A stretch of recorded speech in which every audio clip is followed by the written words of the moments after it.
जय हिंद दोस्तों, मैं नवीन शर्मा आप सभी का स्वागत करता हूं। आशा करता हूं आप सब एकदम अच्छे हैं, एकदम बेहतरीन हैं। एक बार सारे प्यारे दोस्त बताएंगे आप सब कैसे हैं। अंकित, सचिन जाट, यश यादव, सुभी, उज्जवल, राखी चौधरी, विधि, सचिन, मनोज, वंश, श्रेय गौतम, सत्यम तिवारी, तरसीम सिंह, बहुत बढ़िया, राहुल कुमार, लोकेश, सचिन, अभिषेक कुमार, प्रमुख, यादव जी, विजय कुमार, दीपांशु वर्तिका, सभी प्यारे दोस्तों का बहुत स्वागत है।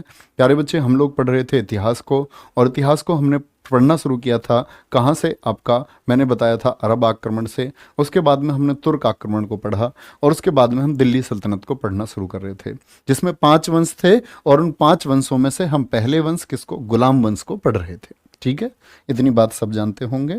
तो गुलाम वंश में हमने सबसे पहले किसके बारे में पढ़ा था?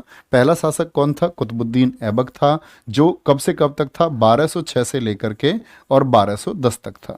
ये हम पढ़ चुके। ठीक है, ऐबक के बारे में हम सब कुछ पढ़ चुके थे। ऐबक ने क्या बनवाया? कुव्वतुल इस्लाम मस्जिद बनवाई, 2.5 दिन का झोपड़ा बनवाया, कुतुब मीनार का निर्माण कार्य इसने शुरू कराया था। ठीक है, पूर्ण नहीं, शुरू कराया था।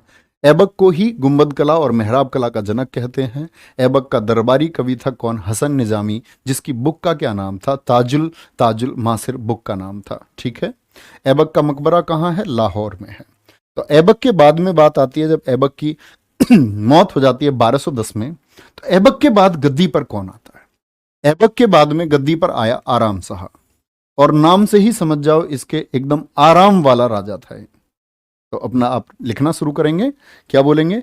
ऐबक के बाद में गुलाम वंश का जो दूसरा शासक हुआ वो हुआ आराम शाह, 1210 से 1211। मतलब कुछ ही महीने रहा, कुछ ही महीने। ये इतना विलासी शासक था कि कहते हैं कि गद्दी की तरफ इसने ध्यान ही नहीं दिया। ये सिर्फ एक शौकीन शासक था, गद्दी वद्दी से इसको कोई मतलब नहीं था, इसको कोई कुछ पता नहीं है गद्दी क्या है कैसे है। तो कहते हैं इसी समय एक व्यक्ति जिसका नाम था इल्तुतमिश, उसकी नजर पड़ती है कि भाई ये कमजोर है, इसको हटा करके क्यों ना मैं गद्दी पर बैठ जाऊं। तो कहते इल्तुतमिश एक वॉरियर था, एक सिपाही था, एक मजबूत तलवारबाज था वो भी एक दास ही था। वो भी कौन? एक दास ही। तो क्या बोलेंगे? आराम शाह, आराम शाह को इल्तुतमिश ने हरा दिया था। क्या बोलेंगे? आराम शाह को,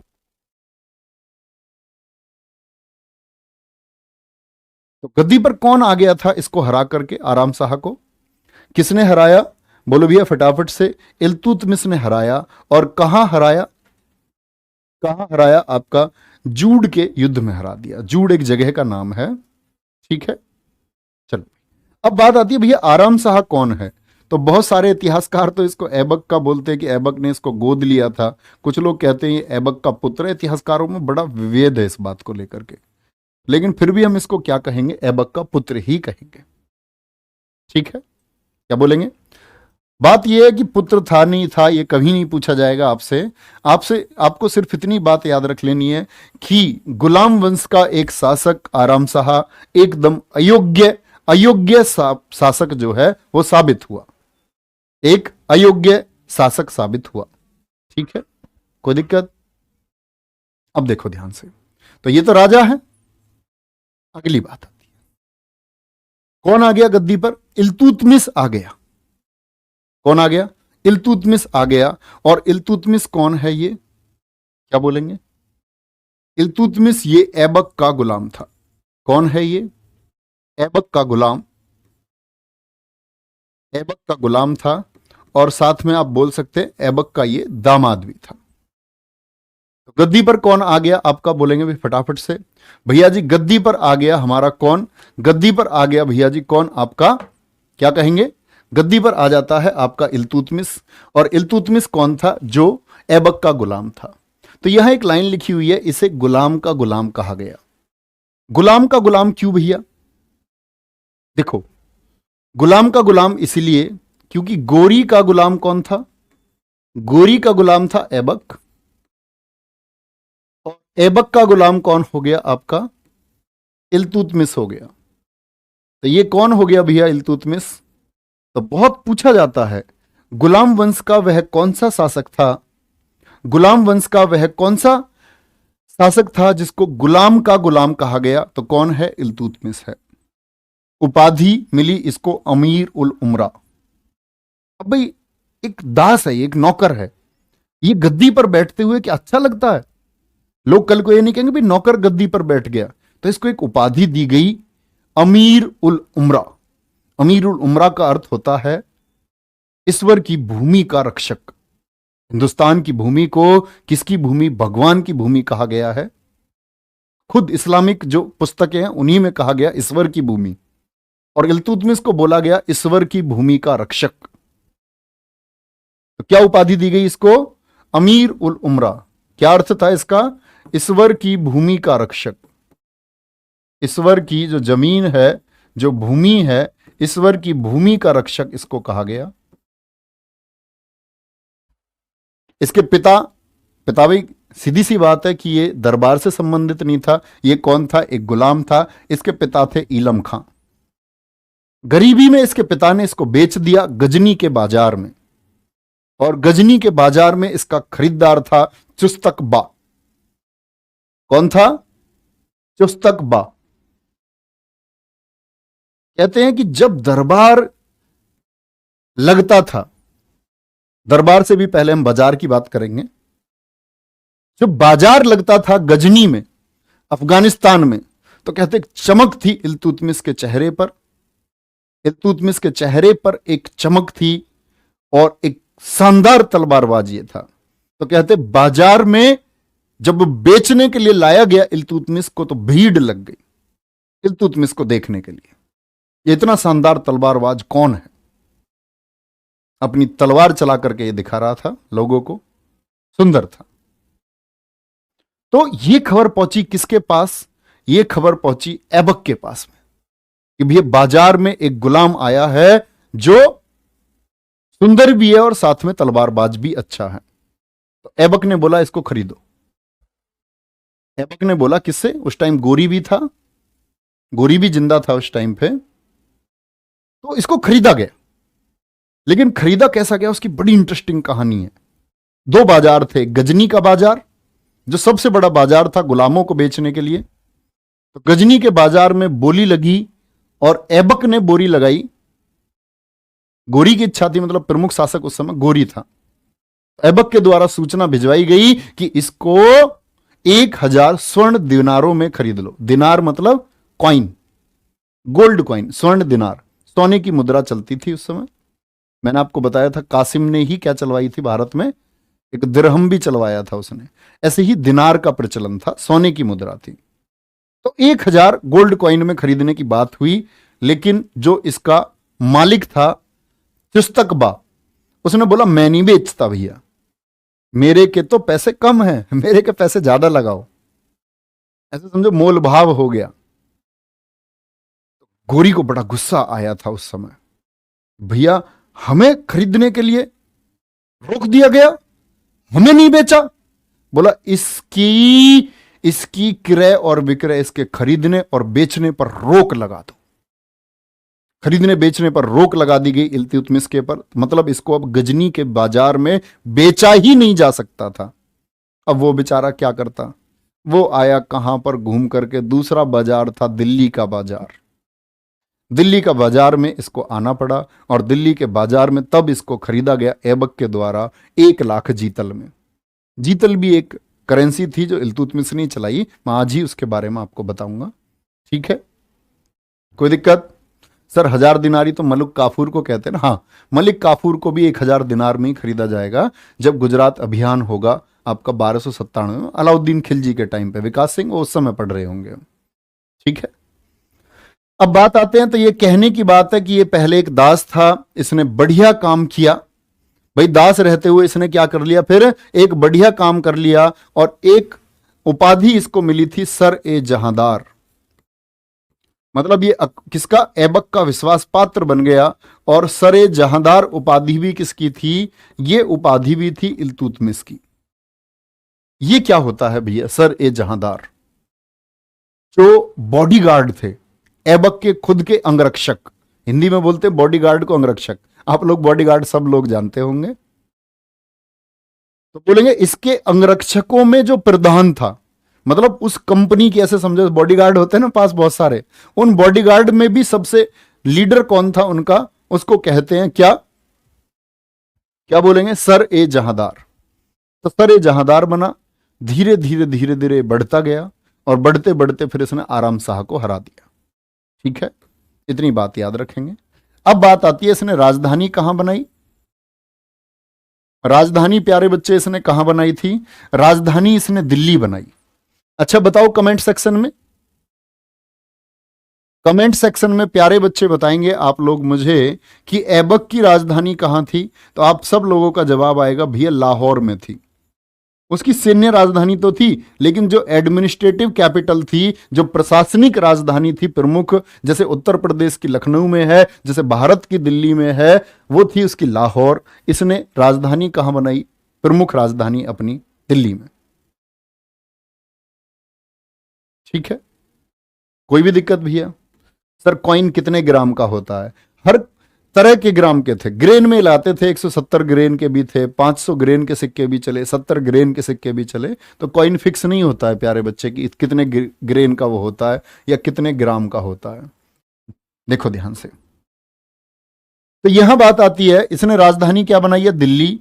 और इल्तुतमिश को दिल्ली में सल्तनत काल का वास्तविक संस्थापक कहा गया। क्यों भैया, ऐबक को क्यों नहीं, क्योंकि आप सबको पता होना चाहिए ऐबक कहां शासन करता था। ऐबक दिल्ली में शासन नहीं करता था, ऐबक शासन करता था भैया लाहौर में। तो उसको दिल्ली का वास्तविक संस्थापक नहीं कह सकते हैं, ना दिल्ली सल्तनत का। तो दिल्ली हेडक्वार्टर किसने बनाया, आपका इल्तुतमिश ने बनाया। ठीक है जी, इल्तुतमिश ने इक्ता प्रथा चलाई। क्या चलाया, इक्ता सिस्टम चलाया, इक्ता प्रथा। अब बात आएगी कि भैया इक्ता प्रथा क्या है।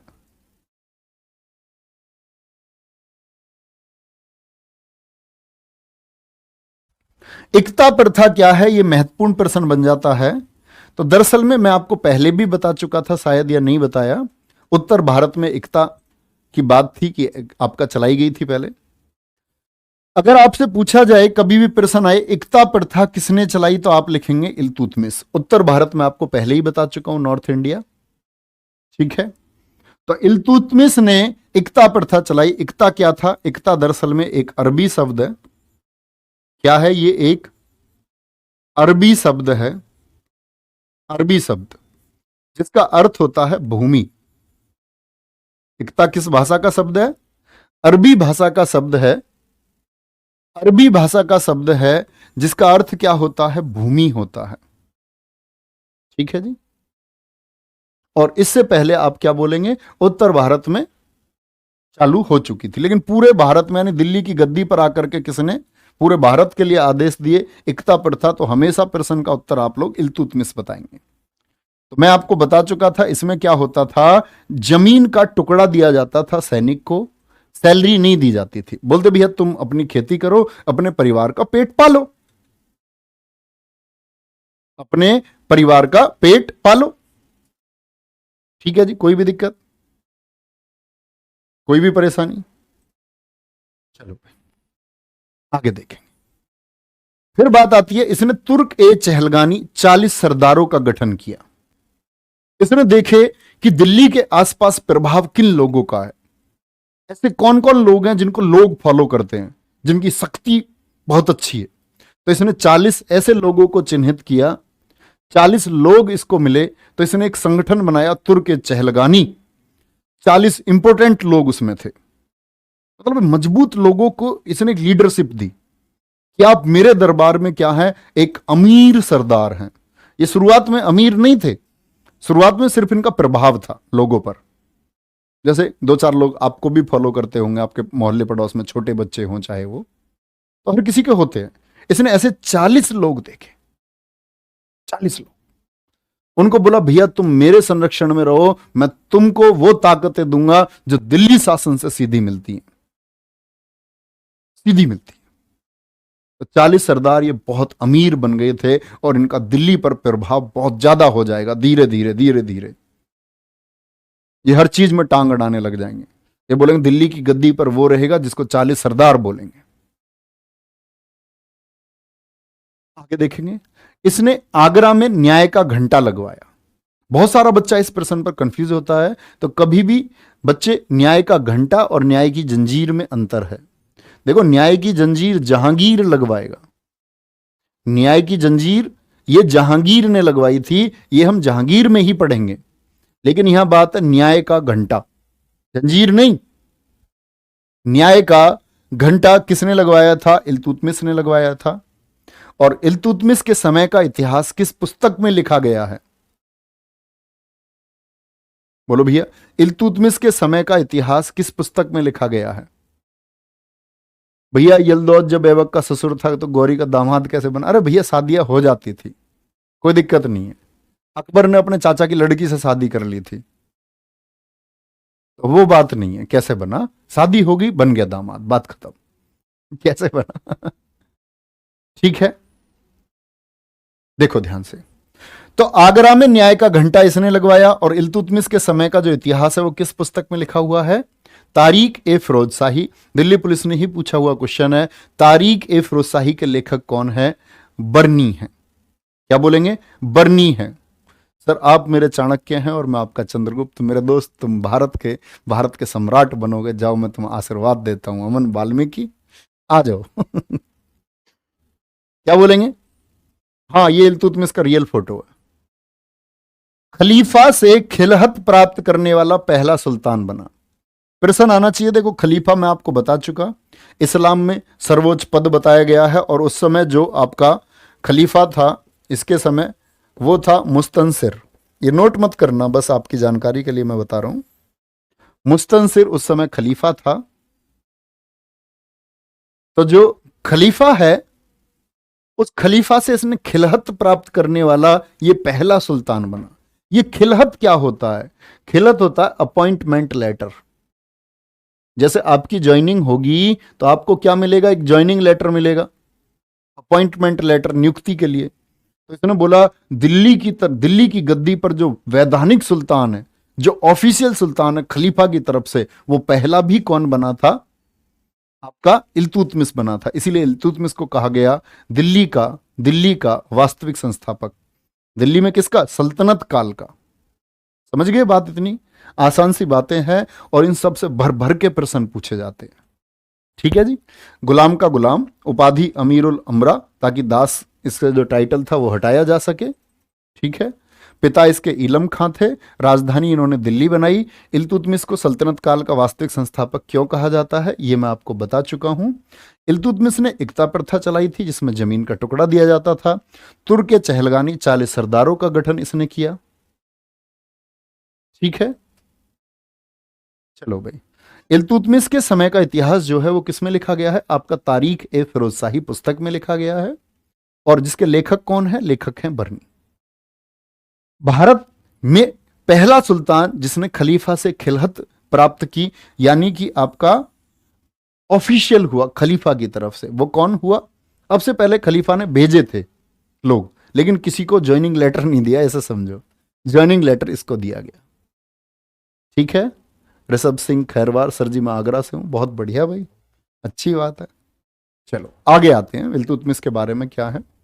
अब इल्तुतमिश गद्दी पर तो आ चुका था, लेकिन समस्या थी। दो लोग इसके लिए समस्या थे। दो क्या, अगर बात करूं तो 3 लोग थे। 3 लोगों को इसने हराया था। एक तो यल्दौज इसके लिए समस्या था। भाई, ऐबक के ही तो करीबी थे ये लोग। अब ऐबक तो है नहीं, तो इन्होंने क्या काम किया? ऐबक ने तो बड़ी चालाकी से इनसे रिश्तेदारियां कर ली थी। और एक था वो जिसने गोरी की हत्या की थी, अली मर्दान। ये तीनों बड़ी समस्या बनकर के उभरे, और इल्तुतमिश जब गद्दी पर बैठा तो उसके लिए शुरुआती कहते 5 से 7 वर्ष बड़े कठिन थे। उसको संघर्षों का सामना करना पड़ा, जिसमें पहला संघर्ष था आपका तराइन का तीसरा युद्ध। तराइन प्रथम आप पढ़ चुके 1191, तराइन द्वितीय 1192, और तराइन का तीसरा युद्ध कब हुआ? 1215 में हुआ। 1215 में हुआ। ठीक है। यल्दौज को इल्तुतमिश ने हराया, जो कहते हैं कि वो युद्ध था जिसके बाद में इल्तुतमिश को थोड़ी सांस आई कि भैया दिल्ली पर अब तू बढ़िया तरीके से राज कर सकता है, अब तेरे सामने कोई नहीं है। कोई भी नहीं है। अब ये गद्दी पर तो आ गया बेचारा, बड़ा संघर्ष किया था इसने, ऐसे ही नहीं पहुंच गया दिल्ली की गद्दी पर। ऐबक की मेहरबानी थी ना इस पर, ऐबक का दास था। तो कहीं एक जगह लिखना इस बात को भी आप, दिल्ली की गद्दी पर पहुंचने से पहले, नोट कर लो इस बात को, दिल्ली की गद्दी से पहले इल्तुतमिश, दिल्ली की गद्दी से पहले इल्तुतमिश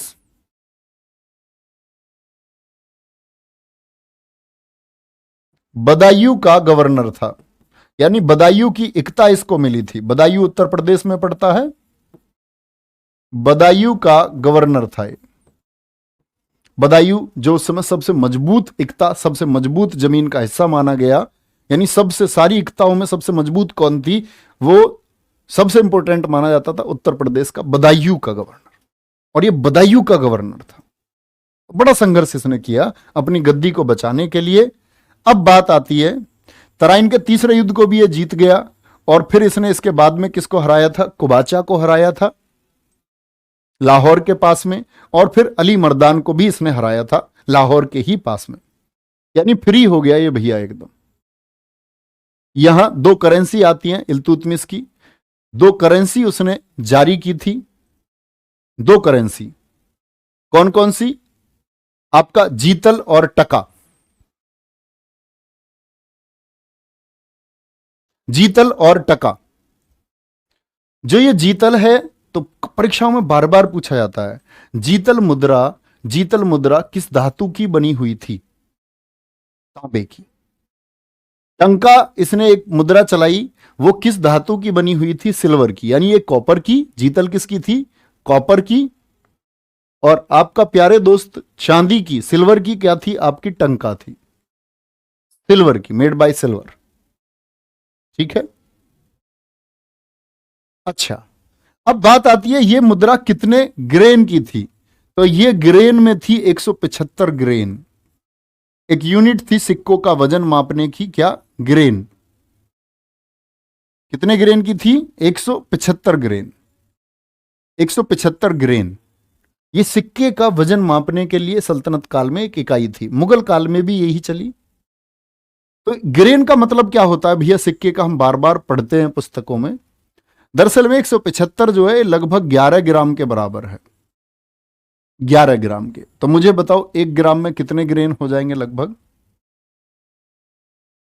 1 ग्राम में। तो आप बोलेंगे भैया लगभग हम बात करें तो 16.5 के करीब हो जाएंगे। बोलो भी फटाफट से, कितने हो जाएंगे, 16 एकम 16, नहीं 16 से तो कम रहेंगे, 16 से कम मतलब 15 दशमलव कुछ रहेंगे, 15 दशमलव कुछ। 1 ग्राम में 15 दशमलव कुछ ग्रेन होते थे। ये तो हुआ हमारे टेक्निकल बात जिसकी हमें बहुत ज्यादा जरूरत नहीं है, ये आपके समझने के लिए है, तो इसको कहीं आप लोग याद रखना है ना, जरूर याद रख लेना कि ग्रेन कितना होता है, लगभग 16 ग्राम से कम होता है। ओके, इल्तुतमिश के समय हुआ मंगोलों का आक्रमण। ये मंगोल कौन लोग हैं, मंगोल देश के निवासी थे। कहां के, ये मंगोलिया के, मध्य एशिया के भी बोलते हैं इनको, चीन के, रूस के। कहां पर रहते थे मंगोल, मंगोल 3 देशों में रहते थे आपका, जिसको मध्य एशिया के नाम से जानते हैं, मिड एशिया के नाम से जानते हैं। क्या नाम है, मंगोलिया, रूस और चीन के ये लोग थे। तो ये लोग भी अपने साम्राज्य को बढ़ाने के लिए बड़ा घूम रहे थे। तो वहां मंगोलिया में लड़ाई हो गई, मंगोलों में, मंगोलों का अपनी गद्दी के लिए संघर्ष हो गया। और वहां गद्दी के लिए कौन था, ये जो आक्रमण हुआ ये हुआ चंगेज खान। चंगेज खान जिसको हम तिमुचिन के नाम से भी जानते हैं। चंगेज खान का असली नाम बोलो भैया फटाफट से, चंगेज खान का असली नाम क्या था, तिमुचिन था।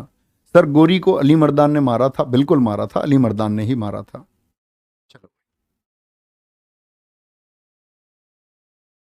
देखो भाई ध्यान से, क्या बोला मैंने,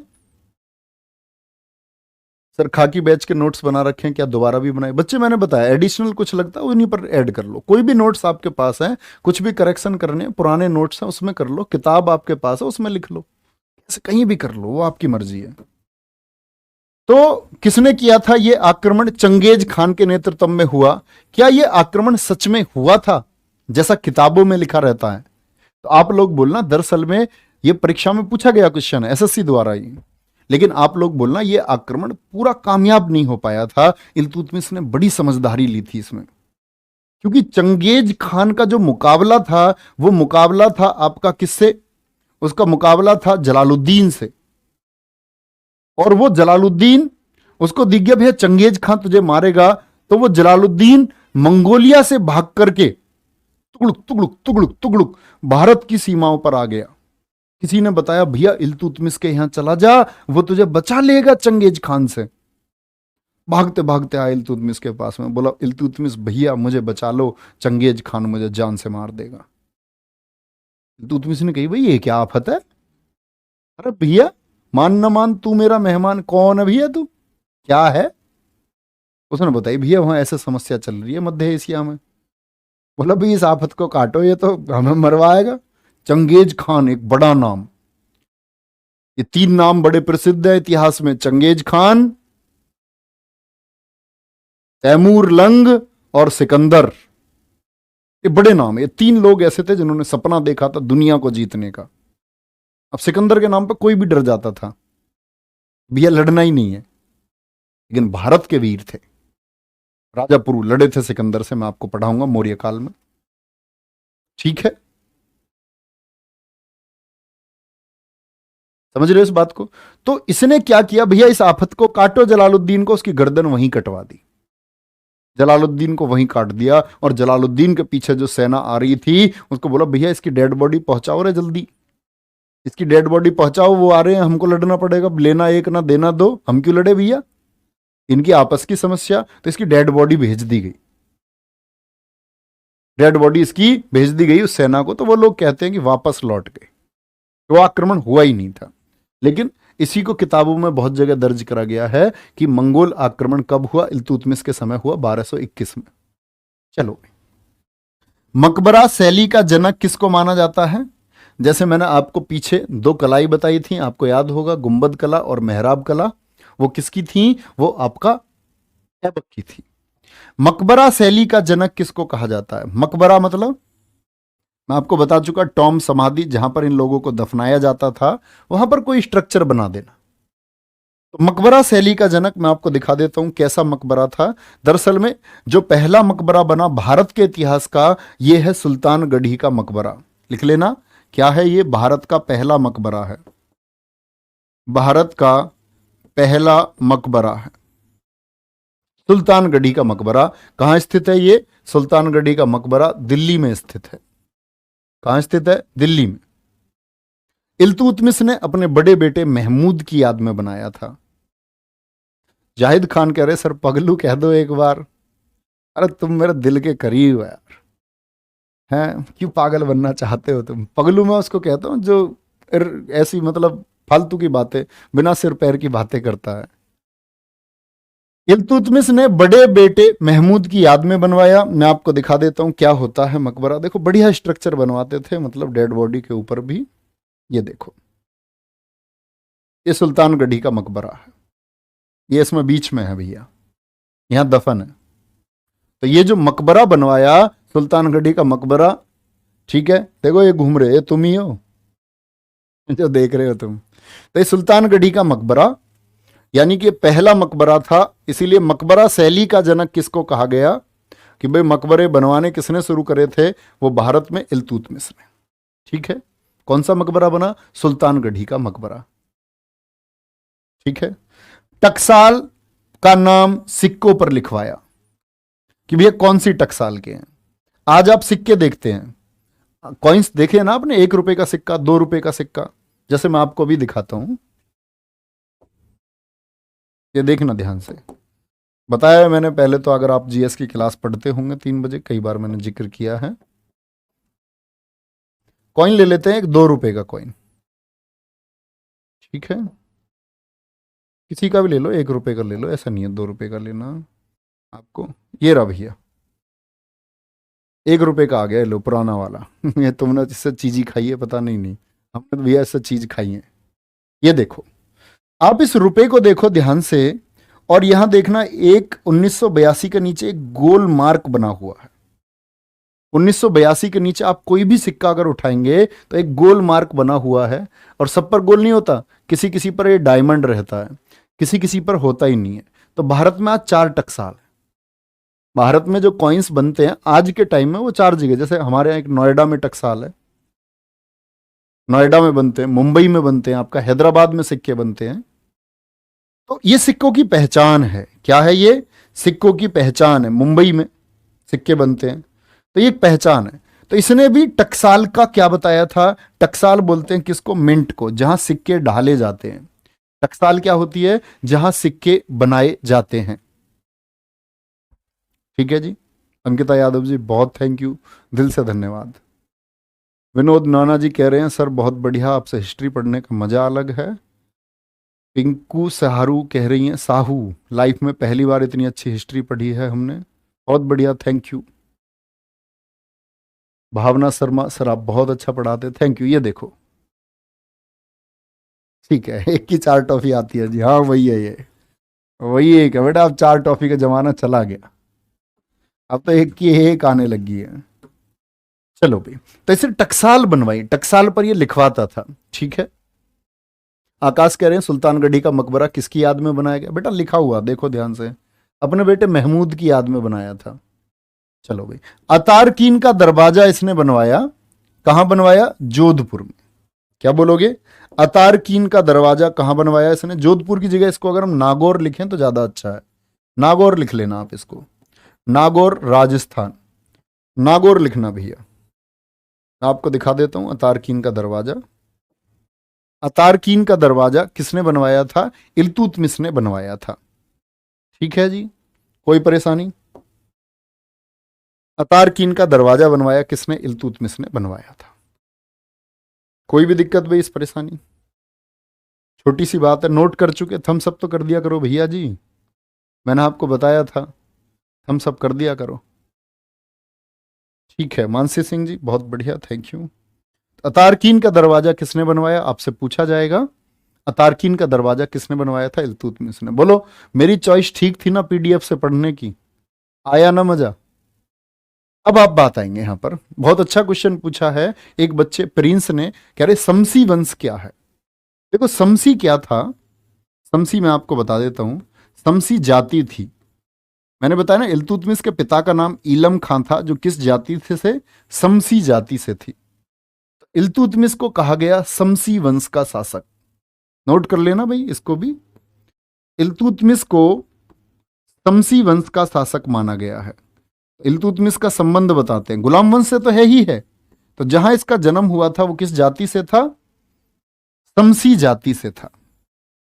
या ये तो ये लिख ले, इल्तुतमिश का संबंध समसी जाति से था। ठीक है जी, इसी को बंद कर दो, दर्द कर रहा है। इल्तुतमिश का दरबारी कवि, इल्तुतमिश का दरबारी कवि कौन था? मिनहाज उस सिराज था। क्या नाम था? मिनहाज उस सिराज था। और बुक का क्या नाम था? तबकात नाशरी। क्या नाम था किताब का? ये जरूर लिखना किताबें, और इस पर इंपोर्टेंट लिखना। आप जब परीक्षा में बैठेंगे ना, दिल्ली पुलिस कांस्टेबल पूछी जाएंगी, क्योंकि वहां 50 नंबर की जीएस है और संघर्ष करना है ना। तो इल्तुतमिश का दरबारी कवि कौन था? मिनहाज उस सिराज। चलो, इल्तुतमिश का मकबरा कहां है? दिल्ली में। किसने बनवाया? खुद इल्तुतमिश ने। ऐबक का भी इसी ने बनवाया था। सर आपसे हिस्ट्री पढ़ने के बाद बुक से पढ़ने की जरूरत तो नहीं है, शिवानी जी पूछ रही हैं। ये बेटा आप ही डिसाइड करोगे, मैं नहीं बता सकता इसके बारे में। दरअसल मैं तो ये मानूंगा कि शायद आपको ऐसी पुस्तक मिलेगी नहीं, आप ढूंढोगे मार्केट में जाकर के, ये कई पुस्तकों का संग्रह है। आपको लग रहा होगा ये छोटी सी चीज है, इसके पीछे मेरी बहुत सारी मेहनत है। आपके पास क्या पहुंचाना है, ठीक है, वो चिंता ना करें आप। इल्तुतमिश की मृत्यु कब हुई? 1236 में हुई, किसी ने मारा नहीं है, बीमारी से मृत्यु हुई है। ठीक है, कोई दिक्कत? चलो भाई, इल्तुतमिश ने क्या किया? कुतुब मीनार को पूर्ण कराया। ऐबक ने शुरू कराया था, ऐबक से, ऐबक ने क्या इसको शुरू कराया था और भैया कुतुब मीनार को फिर पूर्ण कराया। सर ये अपने मम्मी पापा के पास जाता था या नहीं? भैया ये नहीं पता। ये नहीं पता। ठीक है, चलो भाई, बहुत बढ़िया। खुद का मकबरा क्यों नहीं बना सकते? भैया खुद का मकबरा बना सकते हैं, ऐसे पत्थर बना दिए, इधर खाली कर दिया और बोला भैया जब मैं मर जाऊं तो मुझे यहां दफना देना, बन गया मकबरा, है ना? मकबरा क्यों नहीं बना सकते? खुद के मरने से पहले बिल्कुल बना सकते हैं। भारत के इतिहास में बहुत सारे शासकों ने बनाए हैं, नोट कर चुके भैया। तबकात नासिरी बुक की इमेज लगी हुई है। चलो भाई आगे बात बढ़ाते हैं। इल्तुतमिश के बाद में फिर से एक अयोग्य शासक आया। अयोग्य शासक आया, कौन था? इल्तुतमिश का बेटा था रुकनुद्दीन फिरोज, एकदम अयोग्य, शौकीन। ये दरअसल में राज दरबार में रहते थे, हमेशा जरूरी नहीं है राजा का बेटा योग्य ही हो, खराब भी निकल जाता है। चलो, जैसे अभी आपने देखा होगा ना अमित शाह, मैं मैच देख रहा था, अमित शाह का लड़का अजय शाह, उसको जो आगे बैठे थे स्टेडियम में, एक लड़के ने ये बोला कि भैया ये लो फ्लैग, इसको ऐसे लहरा दो, इसको फहरा दो। कह रहा नहीं नहीं नहीं, नहीं कोई दिक्कत नहीं। भाई साहब क्या बोलोगे तुम? बस ये समझो कोई चांटे लगाने वाला नहीं, अरे कोई मतलब अब विदेशी सरजमी पर ये, इससे बड़ा सम्मान क्या हो सकता है कि देश को आप लोग, मतलब प्रमुख पदों पर लोग हैं भारत के, आपको ये झंडा फहराने में क्या दिक्कत है? सम्मान से लेते हैं हाथ में लेकर के और भारत की जीत पर फहराते हैं इसको। ऐसा हो जाता है कभी कभी, मैं ये बात आपको बता रहा हूं। तो ये एक अयोग्य शासक निकला। इसकी मां का नाम था शाह तुर्कान, यानी इल्तुतमिश की पत्नी थी, और इसी का कंट्रोल बना रहा, इसी का कंट्रोल बना रहा। लेकिन जो 40 अमीर हैं, 40 अमीर आ गए भैया, एक्टिवनेस, एकदम एक्टिव हो गए, बोले एक महिला राज करेगी, हम काहे के सरदार है भाई। बड़ी छोटी मानसिकता थी पहले लोगों की, लोग ये सोचते थे महिलाएं आगे कैसे जा सकती हैं। तो बोलते 40 अमीरों ने शासन गिरवा दिया, किसका? रुकनुद्दीन फिरोज का। ऐसे ही नहीं गिरा, ऐसे ही नहीं गिरा रुकनुद्दीन फिरोज का शासन। रजिया पहुंच गई लोगों के बीच में न्याय मांगने के लिए, लाल वस्त्र पहन करके अमीरों से बोली कि मुझको दिल्ली की गद्दी पर बैठाओ, जैसे आप कहेंगे ऐसे होगा। मतलब अमीरों को सिर्फ मैसेज दिया और जनता के बीच में जाकर के, कब? आपका जुमे की नमाज पर, सोमवार, वो सॉरी शुक्रवार को पहुंच गई और जाकर के लोगों के सामने इसने हाथ फैला दिए। कहते हैं भीड़ ने कहा कौन है भाई सरदार, हम देखेंगे, रजिया जी तुम चलो।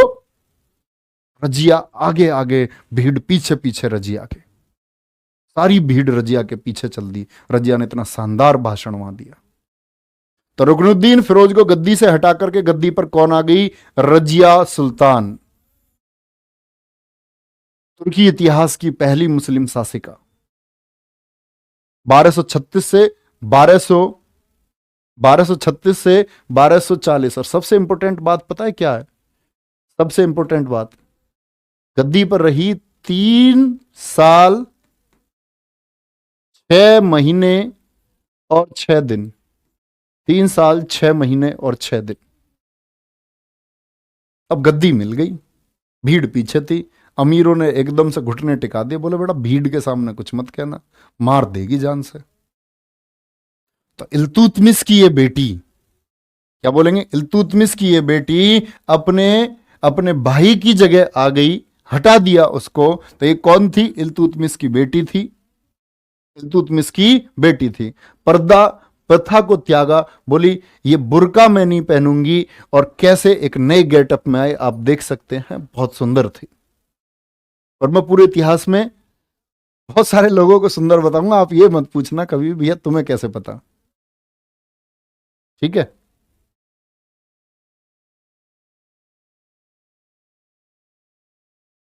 तो इसके खिलाफ जो विद्रोह हुए, अब एकदम से महिला फिर से शासन में आई, तो 40 अमीर जब तो आवाज नहीं उठा पाए, तो धीरे धीरे तो आवाज उठानी थी, धीरे धीरे तो आवाज उठानी थी। अब आवाज उठानी थी तो उनमें से जो इसके खिलाफ विद्रोह हुआ उसमें सबसे प्रमुख विद्रोह है अल्तुनिया का विद्रोह, जो कि एक अमीर था। 39 अमीरों में से ही एक अमीर था। ठीक है, बोले भैया, जो 40 अमीरों में से ही एक अमीर था। और इस पर कहां की रियासत थी? तबर हिंद भटिंडा पंजाब की इस पर रियासत थी। हाँ, खलीफा ये दोनों एक ही थे भैया। इसको बोलते हैं रिवोल्ट ऑफ अल्तुनिया हुआ, अल्तुनिया का विद्रोह हुआ। और अल्तुनिया का जब विद्रोह हुआ तो इस विद्रोह को दबाने कौन गई? रजिया सुल्तान तुगलुक तुगलुक तुगलुक तुगलुक बोली, ओए दिल्ली की गद्दी के खिलाफ जाता है। रजिया ने सोचा सैनिक है तेरे साथ में, लेकिन अल्तुनिया बहुत मजबूत सेना लेकर के बैठा था। बाकी के अमीर लोगों ने इसका समर्थन किया और सेनाएं वहां भिजवाई। और कहते हैं इस विद्रोह को दबाने के चक्कर में रजिया गई थी, उल्टी रजिया फंस गई। रजिया कहां फंस गई भैया? रजिया फंस गई गुंडों में। अल्तुनिया ने बंदी बना लिया रजिया सुल्तान को। रजिया सुल्तान को बंदी बना के ऐसा समझो हाथ पैर इसके बांध के कुर्सी पे बिठा लिया होगा, कुछ ऐसा सीन होगा, एज्यूम करके देखो। तो रजिया ने कहा, ए अल्तुनिया सुनना। तो बोला हाँ बता, इतना कैसे बोल रही है बंदी हुई भी? उसने बोला तू एक अमीर सरदार है, मैं दिल्ली की शासिका हूं, आज दिल्ली की गद्दी मेरे पास में है, दोनों अलग अलग हैं। मैं तुम्हारे लिए ही बनी हूं और तुम मेरे लिए बने हो। आंख मार दी भैया अल्तुनिया की तरफ। अब तुम्हें बताइए, सोचा अल्तुनिया ने, यार क्या तो ठीक रही है, आज तू एक अमीर है, तू इससे शादी कर लेगा, ये तेरी पत्नी है और पत्नी दिल्ली की शासिका, सबसे बड़ा तो तू ही है, फिर कौन है तुझसे बड़ा? तो भैया गड़बड़ हो जाती है यहां। दोनों शादी कर लेते हैं, दोनों शादी कर लेते हैं। और दोनों जब शादी कर लेते हैं तो दिल्ली की गद्दी पर वापस आते हैं, मतलब रजिया कामयाब हो जाती है। यहां देखो ये फैक्ट लिखा हुआ है, रजिया कुल्हा और चोगा। कुल्हा मतलब एक टोपी पहनती थी, आप देख पा रहे होंगे उधर, और चोगा मतलब एक कुर्ता, ब्लेजर टाइप था, ब्लेजर के जैसा था। तो कुल्हा और चोगा धारण करती थी। यहां लिखा हुआ है रजिया की हत्या 25 दिसंबर 1240 को कैथल, कैथल हरियाणा में, कैथल हरियाणा में कर दी गई। क्योंकि सबसे इंपॉर्टेंट बात है कि रजिया, देखो रजिया के बाद एक शासक था बहराम शाह। तो जब रजिया विद्रोह को दबाने गई आपका अल्तुनिया के खिलाफ, इतने में दिल्ली की गद्दी पर बहराम शाह बोला, दिल्ली की गद्दी पर मैं हूं, कोई रजिया वजिया नहीं है। उधर अल्तुनिया से उसने दोस्ती कर ली, शादी का वादा कर दिया। अल्तुनिया और वो दोनों रास्ते में आ रहे हैं इधर कि भैया चल के दिल्ली की गद्दी हासिल करनी है। और रास्ते में ही किसने, डाकुओं ने इनकी हत्या कर दी थी। डाकुओं ने इनकी क्या कर दी थी? हत्या। तो कहते हैं कि भाई जब ये गद्दी पर थी तो इस पर बड़े आरोप लगाए थे लोगों ने, जिसको बहुत सारे इतिहासकारों ने मना भी किया है। जैसे इतिहासकारों के द्वारा लगाए गए आरोपों में से एक आरोप है कि रजिया ने काले गुलाम, काले गुलाम मतलब एक अफ्रीकन गुलाम, काला गुलाम था, अफ्रीकन तो नहीं कह सकते, काला गुलाम था। तो काला गुलाम था आपका मुस्लिम ही था, याकूत। तो याकूत को अमीर ए आखूर, अमीर ए आखूर आप लोग जानते हैं अस्तबल का प्रमुख बनाया था। तो लोगों ने आरोप लगाए ये रजिया का चक्कर चल रहा है, किससे? अमीर ए आखूर से। कहते रजिया जब घोड़े पर बैठती है तो अमीर ए आखूर उसको अपनी बाहों में भर करके घोड़े पर बिठाता है। एक शासिका दिल्ली की सुल्ताना को क्या ये शोभा देता है? तो लोगों ने आरोप लगाए तरह तरह के। लेकिन कुछ इतिहासकारों ने लिखा है कि रजिया सुल्तान कभी दरबार के बाहर घोड़े पर बैठी नहीं, वो हमेशा हाथी पर सवार होकर के जाती थी। बहुत सारे इतिहासकारों ने बहुत कुछ झूठ भी लिखा है, बहुत कुछ झूठ भी लिखा है। लेकिन ये क्या, यही याकूत कहां मारा गया? अल्तुनिया के विद्रोह में मारा गया। जब ये विद्रोह को दबाने गई थी ना पंजाब, तो उसी युद्ध में अल्तुनिया के खिलाफ विद्रोह में याकूत मारा गया था। ठीक है, कोई दिक्कत? चलो भाई, इतनी बात नोट कर चुके। तो रजिया के बाद में फिर से जो रजिया का भाई था, रजिया का भाई था इल्तुतमिश का पुत्र था कौन? बहराम शाह गद्दी पर आ गया, बहराम शाह। ठीक है, बहराम शाह। और देखो इस तारीख पर बड़ा विभेद है, ये तारीख याद रख लेना। जैसे हमारी ही पीटी की किताब या बाकी किताबों में 13 अक्टूबर बहुत जगह लिखा रहता है, वो 13 अक्टूबर एक गलत तारीख है, क्योंकि लोगों को इसके बारे में बहुत सारी चीजें पता नहीं है।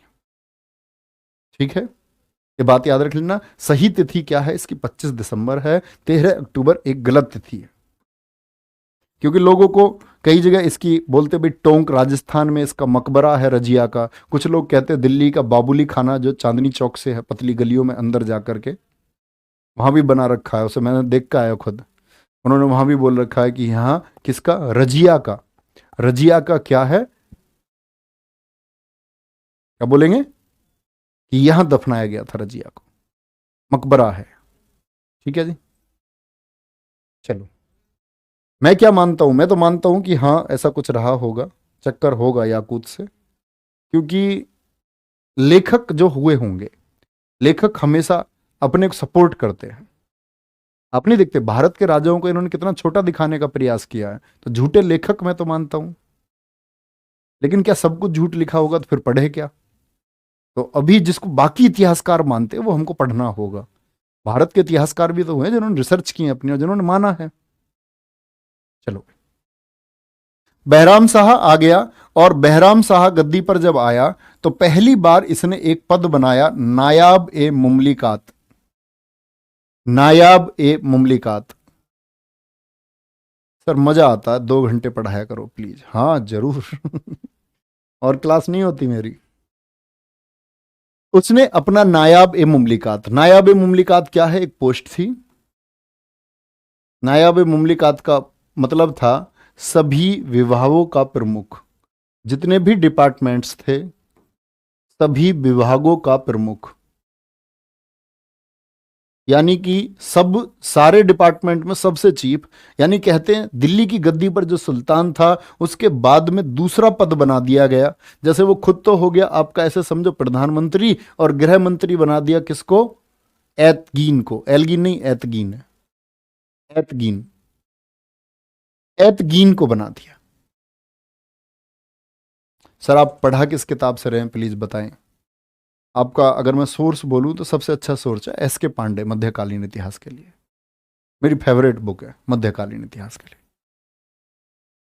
क्या बोलेंगे? इसने अपना नायाब ए मुमलिकात एतगीन को नियुक्त किया। लेकिन सिर्फ वही किताब नहीं, मैं सारे रिसोर्सेज या सोर्सेज वो मैच कर लेता हूं पहले, ठीक क्या है। ठीक है जी, तो क्या बोलेंगे? इसने अपना जो सभी विभागों का प्रमुख था यानी शक्तियां किसको दे दी? नायाब ए मुमलिकात। तो पूछा जाता है नायाब ए मुमलिकात पद किसने स्थापित किया था? बहराम शाह ने किया था। ठीक है, एतगीन की हत्या फिर इसी ने करा दी खुद। क्यों जी?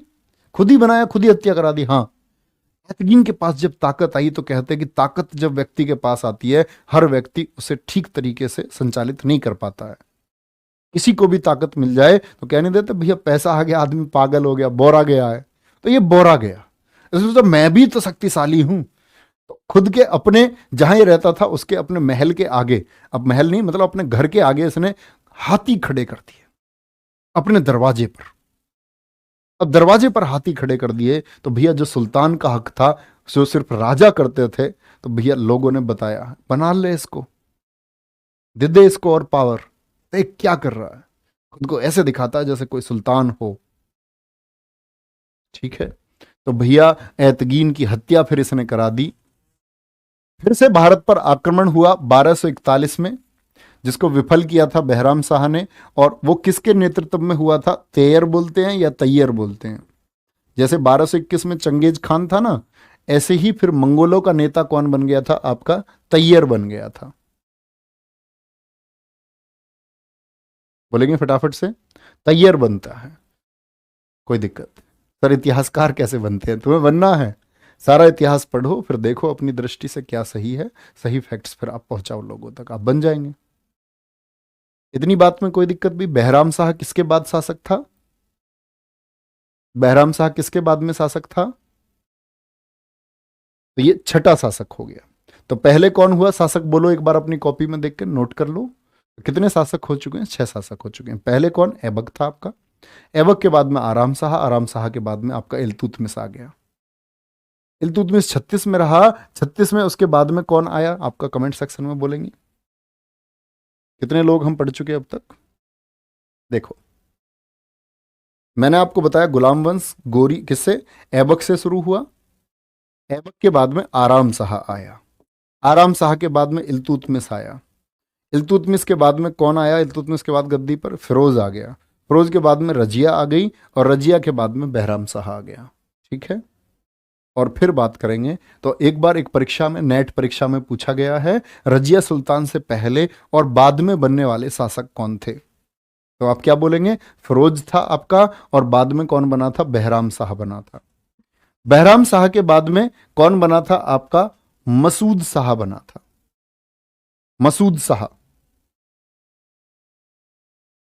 मसूद शाह जो रुकनुद्दीन फिरोज का पुत्र था, अयोग्य शासक है। इसका शासन बस ऐसे समझो, अमीरों ने चलाया। अमीरों ने चलाया, बहुत महत्वपूर्ण शासक नहीं था। और इसके बाद में नसरुद्दीन महमूद ने चलाया। बहुत बढ़िया सर, आप इतिहासकार हैं। नहीं भैया, अहो भैया, मैं इतिहासकार नहीं हूं। इतिहासकार बहुत बड़े लोग होते हैं, विशेषज्ञ लोग होते हैं। मैं तो एक छोटा सा अंश मात्र हूं। तो नसरुद्दीन महमूद की बात कर रहे हैं, लेकिन मैं चीजों को सीख रहा हूं। मैं इस अध्ययन को बहुत अच्छे तरीके से कर रहा हूं। पढ़ेंगे एक दिन पक्का। नसरुद्दीन महमूद की बात आती है। नसरुद्दीन महमूद जो किसका बेटा था? इल्तुतमिश का पुत्र था। किसका? इल्तुतमिश का पुत्र था। सल्तनत काल का औरंगजेब इसको बोलते हैं।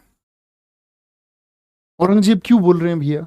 आपको जब मैं मुगल शासन पढ़ाऊंगा तो मैं बताऊंगा औरंगजेब एक ऐसा शासक था जो बहुत निर्दयी था, जिसने मतलब बहुत हिंदू हत्या करवाई, बहुत मंदिरों को तोड़वाया। लेकिन इस औरंगजेब की अगर पर्सनल की बात करें तो ये खुद के ऊपर कोई खर्चा नहीं करता था। मतलब ये बाकी राजाओं की तरह ऐसा नहीं था विलासी, कट्टर था इस्लाम के लिए, लेकिन खर्चा वगैरह नहीं करता था। और क्या करता था? कुरान को लिखता था और उसकी कॉपीज को बेचता था, और कुरान की प्रतियों से जो पैसे आते थे उससे अपना घर चलाता था। इसीलिए सल्तनत काल का औरंगजेब कहा गया नसरुद्दीन महमूद को, क्योंकि इसने भी कोई पैसा राजकोष से खर्च नहीं किया। टोपी सीता था और टोपी लगाने वाली टोपियों को फिर बेचता था। लगाने वाली टोपियों को बेचता था। ठीक है, इसने अपना नायब ए मुमलिकात बनाया किसको? बलबन को। और बलबन एक छोटा सा बलगम, बलगम नहीं, बलबन, छोटा सा बलबन इतना तहलका मचाएगा ना राज दरबार में, सब कुछ पलट के रख देगा। ये दास है खुद। इसको इल्तुतमिश खरीद के लाया था, छोटा सा, इतना सा गेंडा सा, और बड़ा तकड़ा था ये बलबन। तो बलबन को यहां ताकत मिली, लेकिन बलबन ने ताकत का गलत प्रयोग ना कर करके बुद्धि लगाई। इसने क्या किया? बोला राजा है और मैं गृह मंत्री हूं, नायब मुमलिकात हूं। बलबन ने अपनी बेटी की शादी करवा दी। मतलब दामाद जो दिल्ली का सुल्तान है उसको अपनी बेटी के चंगुल में फंसवा दिया चालाकी से। तो महमूद जो है वो कौन था? बलबन का दामाद था। अब समझ सकते हो, दामाद सुल्तान है, खुद के पास नायब मुमलिकात पद है, तो भैया बलबन से मजबूत कौन है? बलबन से मजबूत कौन है भैया? अनारकली का फोटो जरूर दिखाना। ठीक है, जरूर दिखाएंगे भैया। अनारकली का फोटो दिखाएंगे। अनारकली का फोटो आपके लिए इंस्टाग्राम पर भी डालेंगे। ठीक है, थोड़ी देर के लिए, घंटे 2 घंटे के लिए, फिर हटा दूंगा मैं। महमूद बलबन का दामाद था और शमसी वंश का खात्मा हो गया। क्यों? क्योंकि ये कौन है? इल्तुतमिश के करीबी। और इल्तुतमिश का वंश कौन सा था? शमसी वंश था, जो एक प्यारे बच्चे ने क्वेश्चन भी किया था। सट्टोपी कौन सा शासक सिलता था? विवेक भाटी जी पूछ रहे हैं। भैया ये लिखा हुआ तो है, लिखे हुए को देख के क्यों प्रश्न बना रहे हो? तो क्या बोलेंगे? शमसी वंश का खात्मा हो गया, और खात्मे के साथ में ही प्रथम इलबरी वंश का खात्मा भी हो गया। मैंने बताया था गुलाम वंश को इलबरी वंश कहते हैं। तो इलबरी वंश को 2 हिस्सों में बांटा गया है।